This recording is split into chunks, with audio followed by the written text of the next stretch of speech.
Hello everybody and welcome back to Let's Play Suzerain. Let me get my timer started and we're going to pick up where we left off before attending the Solidarity for Watani Azcharf's, probably mispronouncing that, anniversary.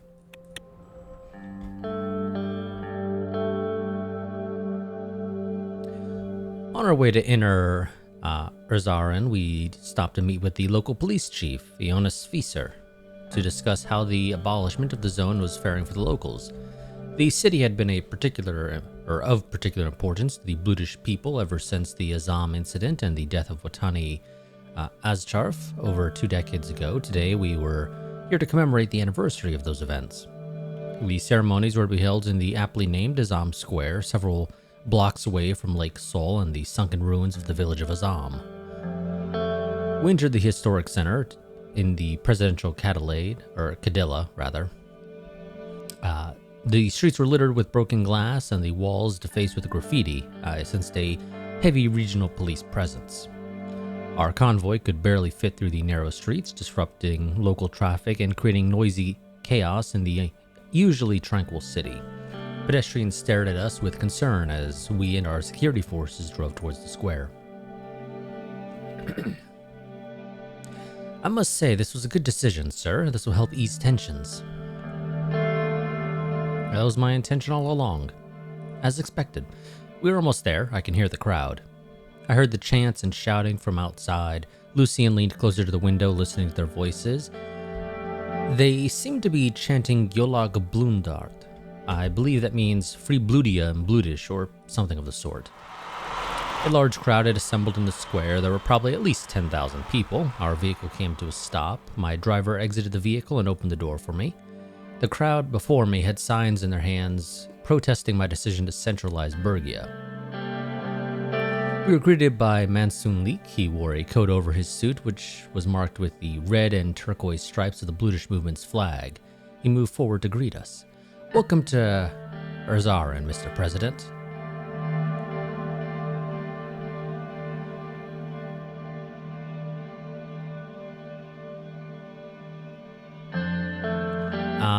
I'm gonna kind of just shake his hand like a normal person rather than a publicity display.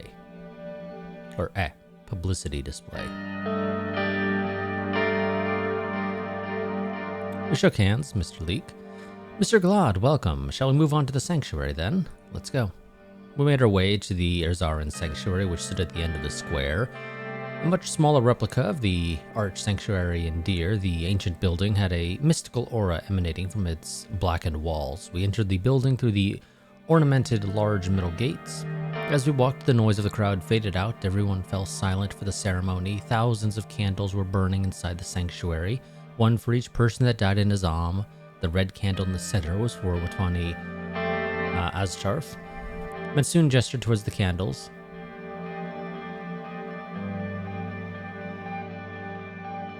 Are we supposed to pick them up?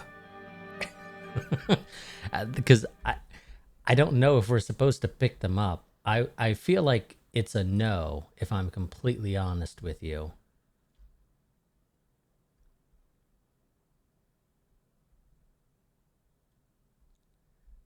I really kind of doubt that we are supposed to pick them up.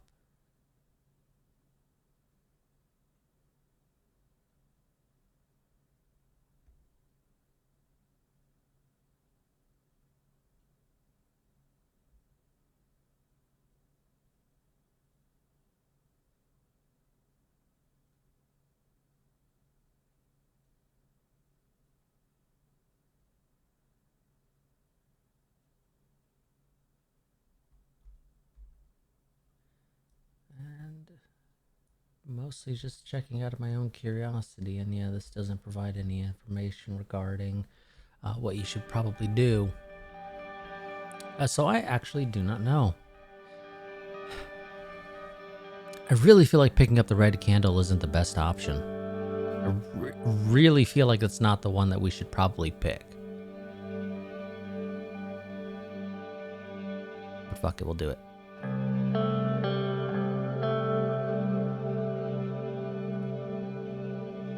I picked up the red candle for Botani Astrov. He also picked up a candle and started walking up. Many others followed suit, including us. The atmosphere outside had completely changed, and a single noise came from the crowd. We slowly walked towards Astrov's grave. On the way, hundreds of people joined us. When we arrived, he pointed at a huge standing torch above the grave.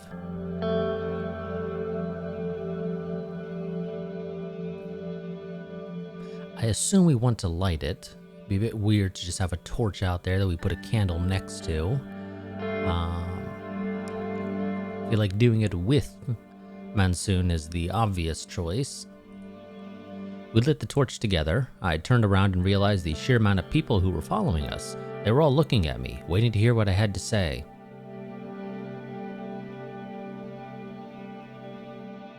Well, we're not Bludish, so I feel like saying brothers and sisters is a bit disingenuous.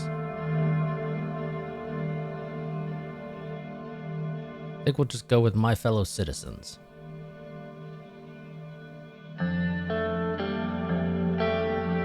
And I feel like we should probably specifically mention the name rather than just passing it off as a tragedy. So, we're here to mourn Watani Astrarf and many others who have lost their lives.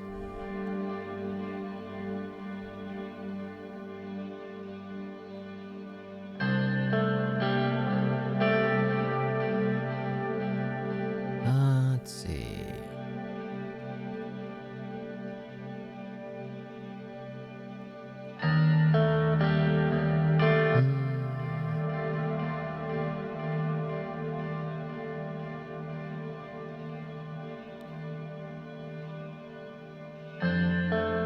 I'm not standing before you today as the president. I am standing here as one of you.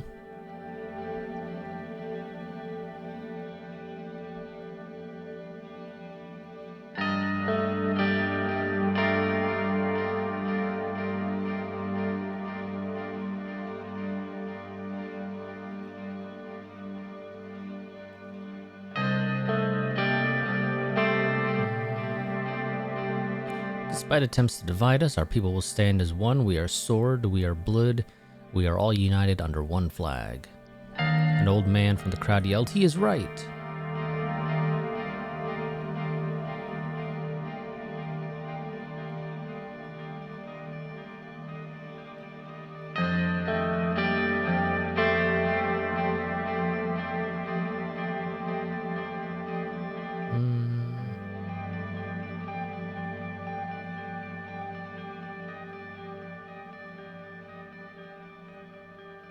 Okay, yeah. Let me tell you one thing. I dream of a truly united Sordland, a country where being a blood or a sword does not matter.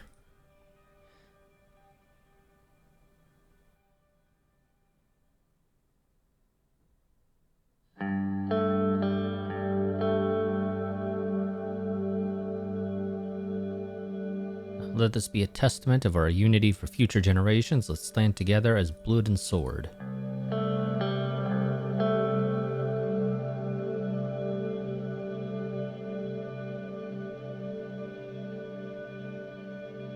I need help from each and every one of you to make this country a better place for everyone.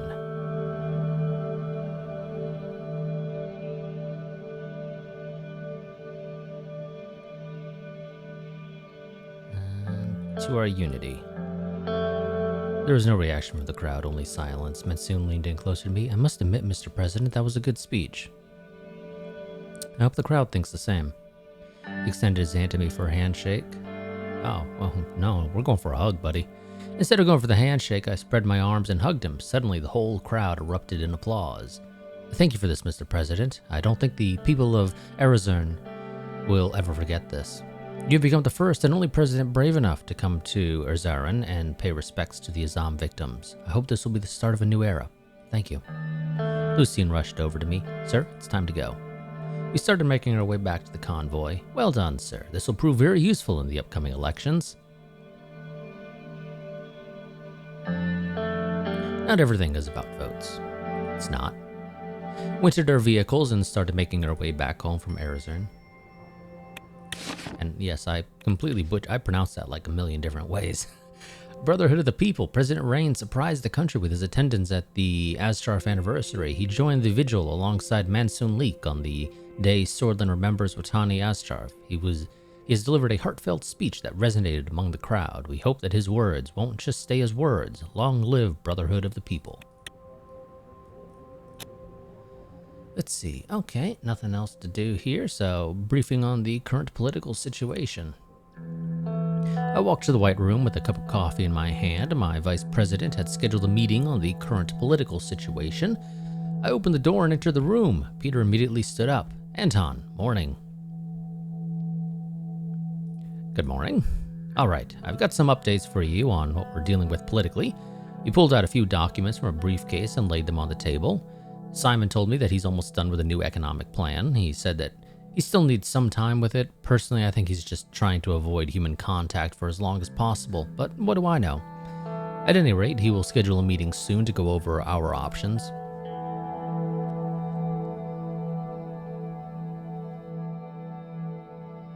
I'll be expecting good ideas and even better outcomes.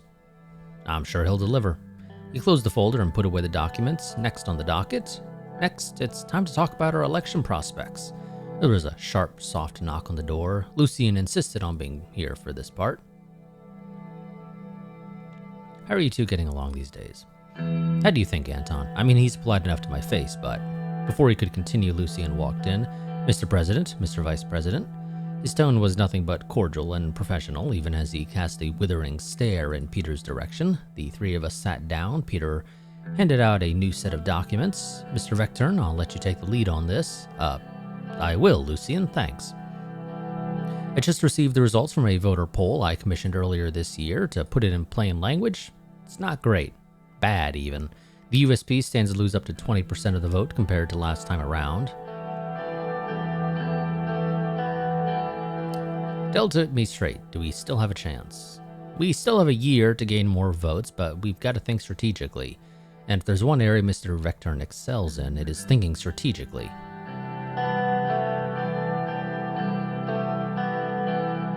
Do you have something to add, Lucien?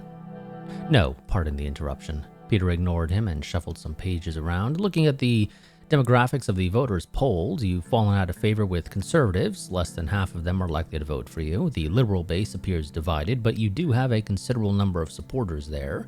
For better or worse, you certainly aren't popular with nationalists. If you ever had any support from socialists, you've completely lost it now. Unsurprisingly, none of the Blutish poll respondents said they were planning on voting for you. Lastly, centrist and unaffiliated voters appear to be leaning in our direction. Okay, what do you suggest? I mean, you could always start a war. Are you serious, Peter? Hey, it's worked for Seoul. Keep beefing up the military, get the allies to do the heavy lifting, and you'd come out out of it looking like a hero. Lucien Temley's being an idiot. Nothing would give me more pleasure, sir, but he might actually be right. No leader in the history of this continent has ever lost an election after winning a war. If you were willing to accept the inevitable casualties that accompany even the most conclusive of military victories, a second term would be all but guaranteed.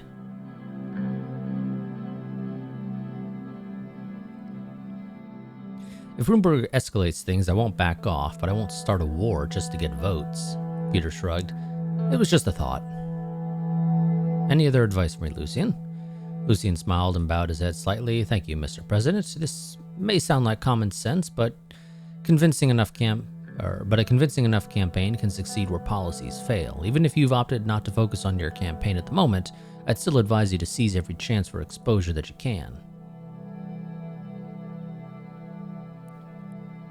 I'd rather be signing bills than kissing babies. Perhaps, but we've both been in this game long enough to know how it is played.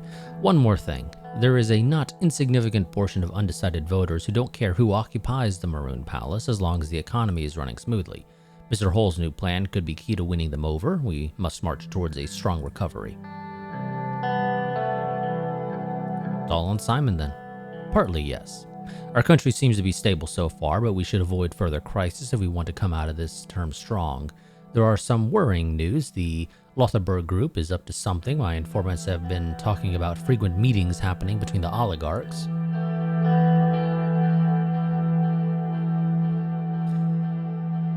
All right, that'll be all for today. You're both dismissed. Well, there was something... Well, well, that was everything on my end, anyway.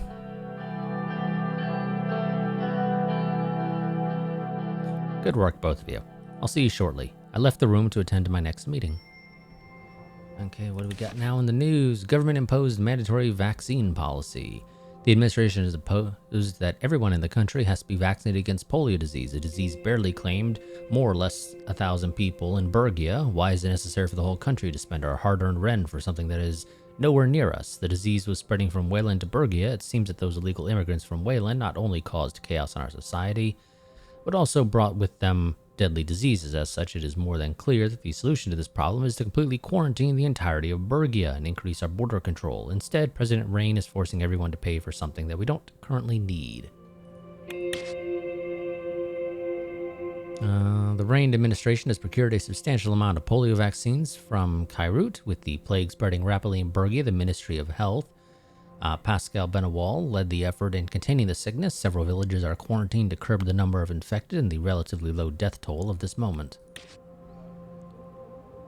The polio disease, which was spreading wildly in Wayland, has crossed over to the Bergia region. However, thanks to the administration's foresight, large quantities of vaccines have been secured and mandatory vaccine policy was implemented to combat the sickness.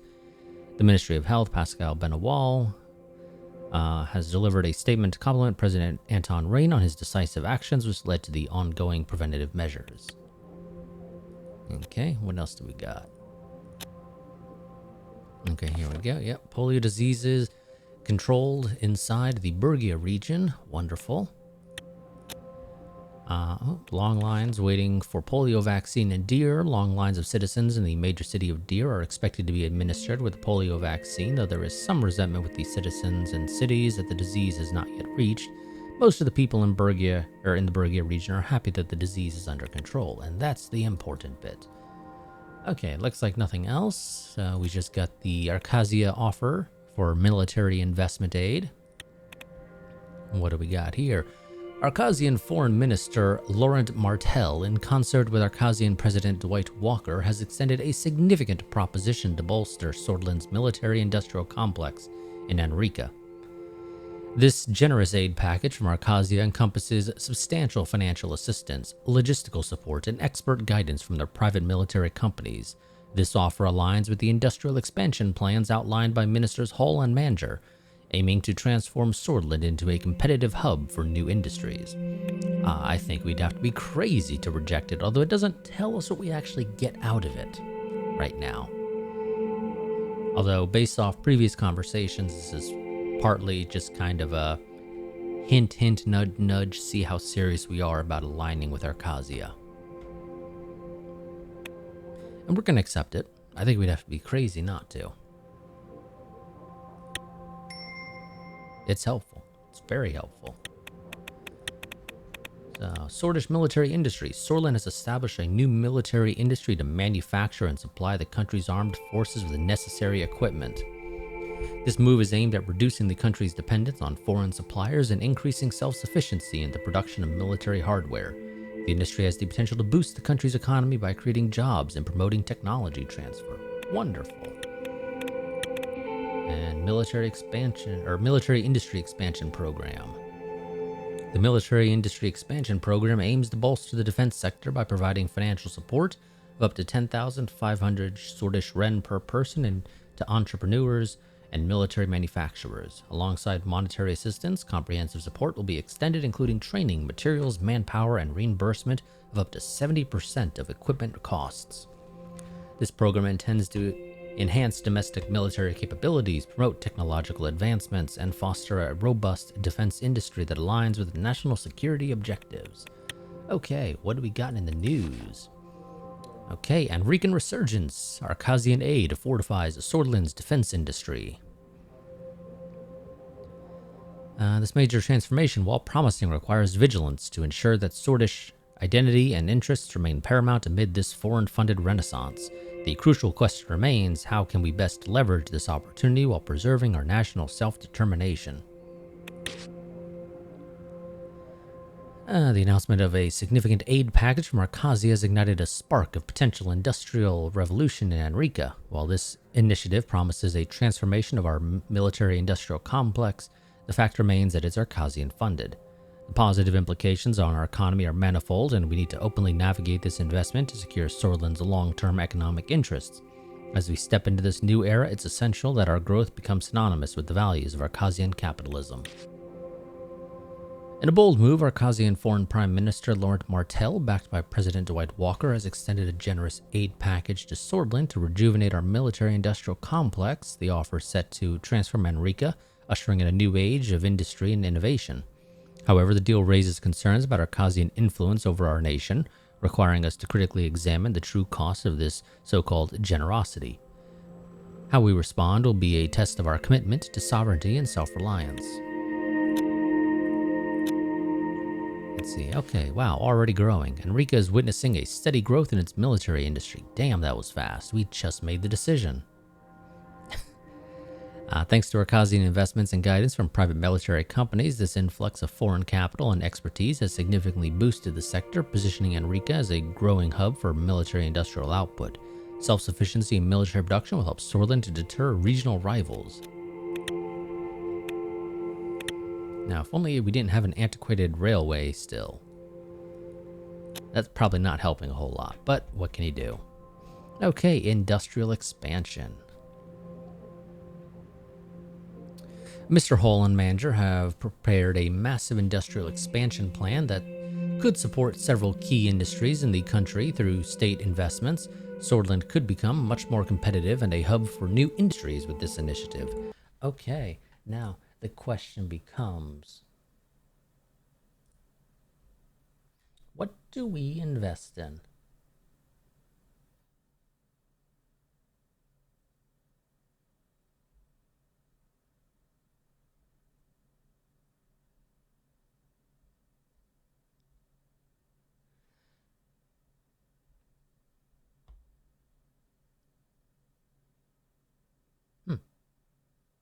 I will say this is an interesting thing. So the guide that I just kind of look at sometimes to see some of the impacts of these decisions doesn't actually really make a mention as to expanding the electronics industry. So it mentions if you want brutish opinion, go agriculture. If you want public opinion, pick automotive. If you're going to war, invest in the military, which we don't actually have the option for that. I assume because we boosted the military's budget already in the past. But it doesn't actually tell me why. That's just my guess. Of course, I'm planning to avoid the war, which is the whole reason why we have become allies with our neighbors to the north and Lispia to the south and are trying to get buddy-buddy with Arcasia to an extent. The point of it is that if war were to break out, we would basically be able to, preferably actually even before the war breaks out, we'd be able to use diplomatic measures to significantly weaken Rumburg to the point where they would opt to not go to war with us. Because it would end up being worse for them because they get hit even harder if war were to break out. But nonetheless, it is interesting to me that electronics is not an option there. Also, it says, the guide says -3 for government budget for electronics, but over here it's only -2. And I don't see a logical reason for that, so I'm assuming it's probably just something that got changed in a patch and the guide I'm looking at never got updated. But since agriculture and automotive include economic development according to the guide, I'm inclined to go with one of those two, even though realistically I would probably go electronics. So in this case, I think we're going to go automotive. I think that is much more useful for us, generally speaking, compared to agricultural.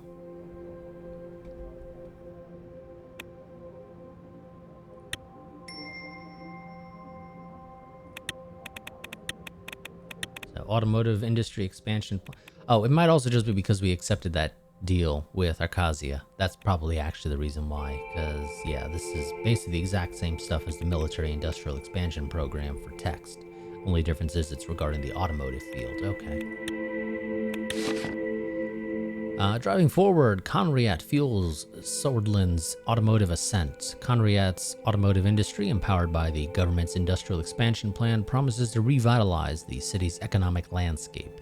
The ensuing wave of innovation and growth may well set the stage for a nationwide automotive renaissance. Conriat's success could signal the beginning of a new era for Sordland's automotive industry.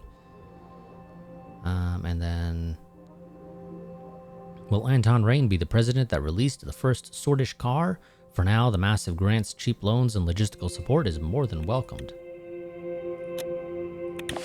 And then, yep, expands there. Looks like we got nothing else. So on to the next chapter.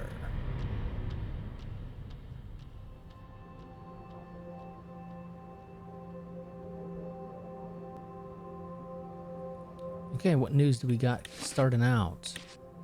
FC Enrico wins Sordish National League. Wonderful. I'm not going to read this. If you want to read it, let me scroll down so you can see the full text. Feel free to pause. What do we got in geopolitics? Hegel would take all the necessary steps. That's not fun. In a televised address, Chancellor Emmerich Hegel claimed intensive fighting was taking place between the Agnolian forces and the locals of Heligoland, resulting in the massacres of ethnic Vogs living on the island.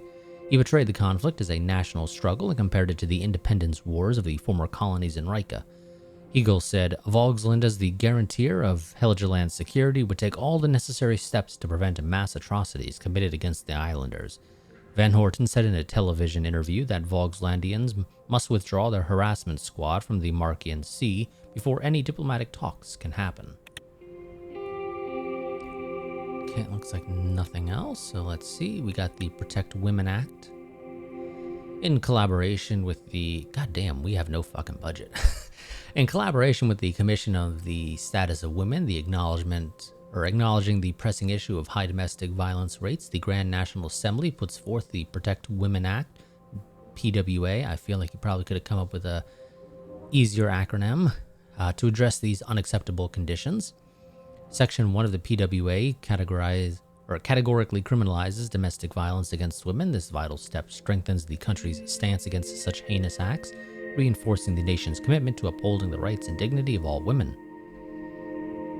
Section 1A of the PWA takes a proactive approach toward the safety of victims. It establishes a robust witness protection program specifically designed for women who have suffered domestic abuse. This program will provide these women with the necessary security and support, helping to ensure their safety and well-being as they participate in legal proceedings against their aggressors. I already said I was going to sign that before, so let's go ahead and do that. I got no reason to, change that in any way. So, Women Protection Act and average women's rights. The issue of sexism in the workplace remains prevalent in Sordland, with women often facing discrimination and receiving lower pay than their male counterparts. However, recent legislative efforts have aimed to address this inequality, offering legal protections to women who experience domestic violence. Okay, it looks like nothing else, so just end the day at home. It was raining as Sergei dropped me off at home after another grueling day of work. A guard held an umbrella over my head as I walked from the car to my front door. Inside, the house was completely dark. I flipped on the light switch to find a note from Monica. Ciara had called her in for a last-minute women's rights meeting. She dropped Dan off at a friend's and left me some food for reheating. I took the pot out of the fridge. It was filled with an unidentifiable grayish-looking stew. Evidently, Monica's excellent cooking had been the first casualty of her political career. We'll reheat the stew. I sighed and put the pot on the stove. While it was heating up, I went to the living room to fix myself a drink. Suddenly, the phone rang. I went back to the kitchen and answered it. Frank's voice was on the other end. Oh, I thought Mom would pick up.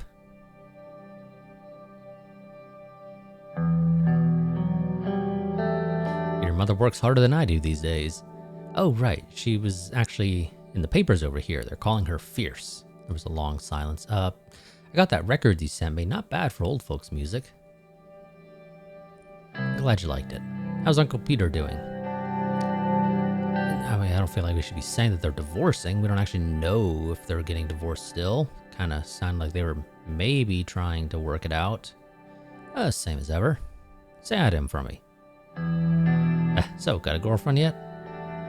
Not that it's any of your business, but I might be seeing someone. She's really helped me understand the culture here.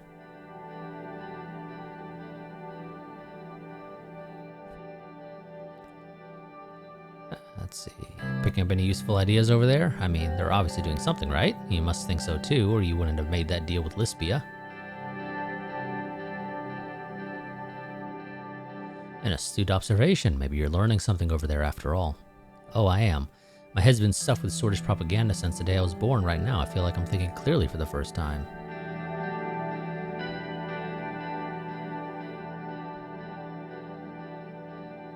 Oh, yep. Yeah, Akazi is definitely supposed to be America.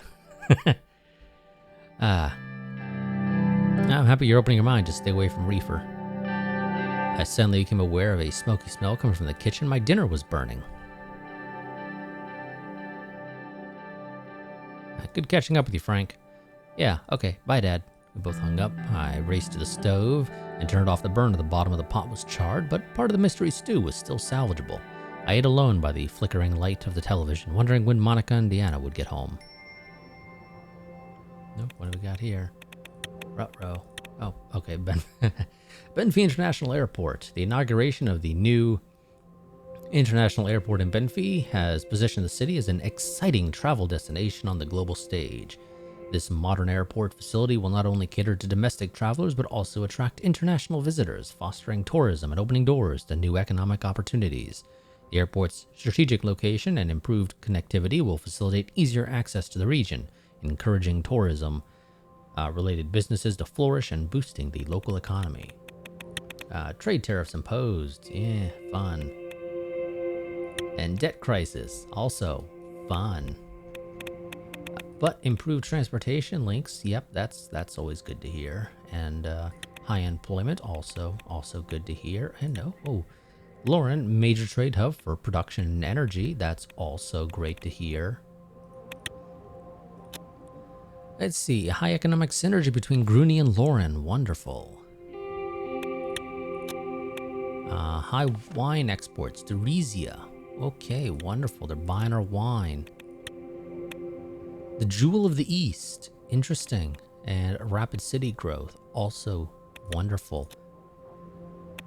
International Airport opens, is now flying to 21 destinations worldwide and already welcomed the first dozen long-range flight travelers.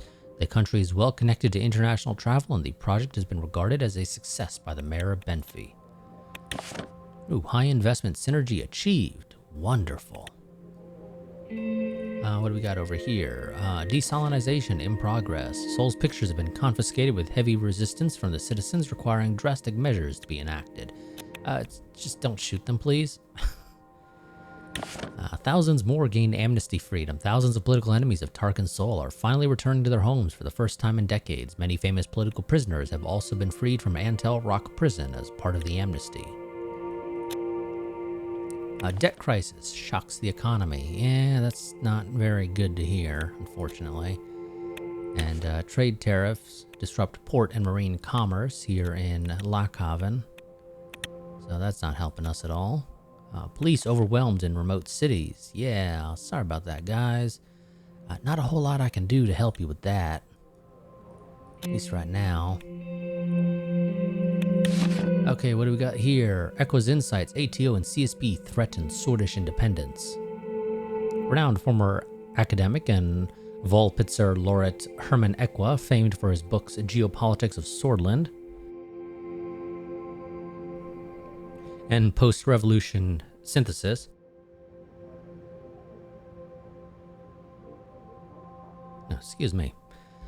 warns of the growing influence of the ATO and CSP on Sordland. Quoting from his book, he cautions as our nation becomes a tug-of-war between these powerful and it's not really a tug-of-war because we're not playing both sides.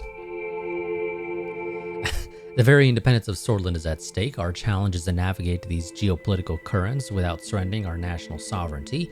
Equa's insights have invariably proven prescient in the past, offering a sobering perspective on the challenges facing Sordland.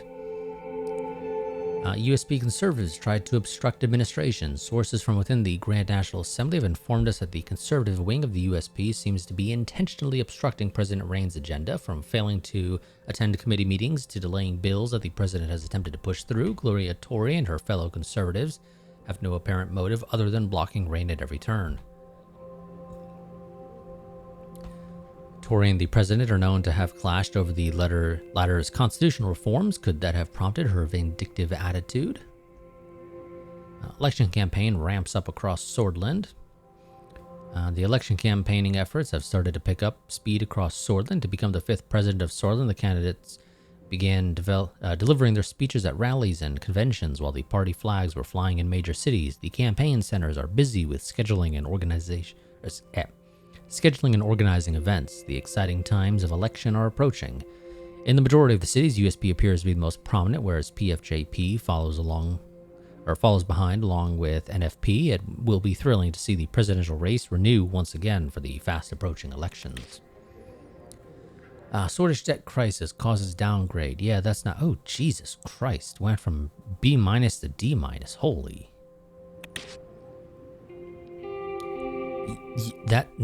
damn. The Jewel City will illuminate every corner of the world. Yeah, I just needed to bring in a shit ton more money, if you don't mind. Sordland's debt crash sends shockwaves across international markets.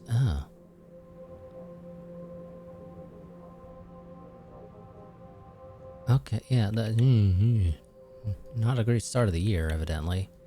I'd say that much. Morella marks a first Southern Marcopan national candidacy. Morella.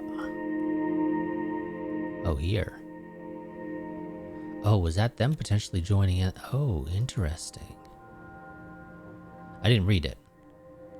Sound like Morella is potentially a candidate to join the CSP. I've got 8 minutes left on my... Well, actually, I guess I can probably do the bills without too much issue. Human Dignity Bill.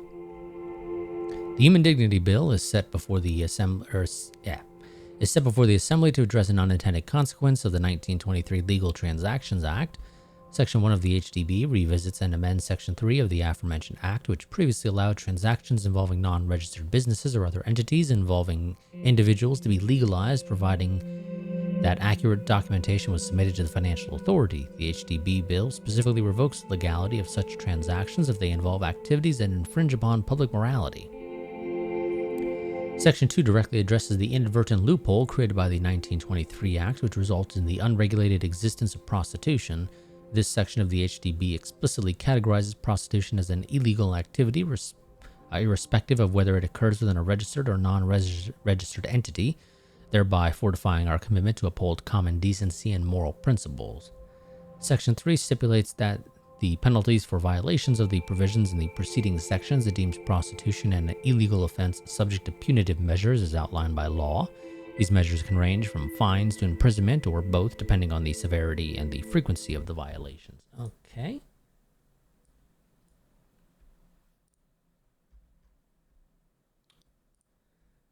I'm curious. So if we sign it, economic development goes down, public opinion goes down, democratic opinion goes down, socialist opinion goes up. If we veto it, socialists go down, democratic goes up. I mean, yeah, I feel like... just regulate it, seriously. Just regulate it. It's much better, and then you can start taxing it, and we can maybe get out of the debt.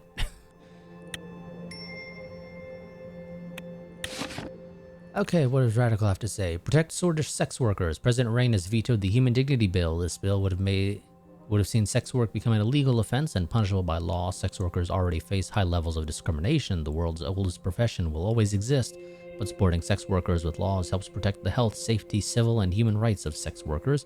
Thankfully, the government has made the right call, vetoing this bigoted bill. Okay, Children for Future Act. The continuation of the efforts to promote social progress and upliftment. The Parliament introduces The Children for Future Act, CFA, this act focuses on providing tangible support to families in need with particular attention to the welfare of children. Section 1 of the CFA outlines a direct financial support mechanism for families not falling within the medium or high income brackets. The state will issue a fixed payment for every child in these families, offering much needed financial relief and ensuring that the welfare of the child is not compromised due to economic circumstances.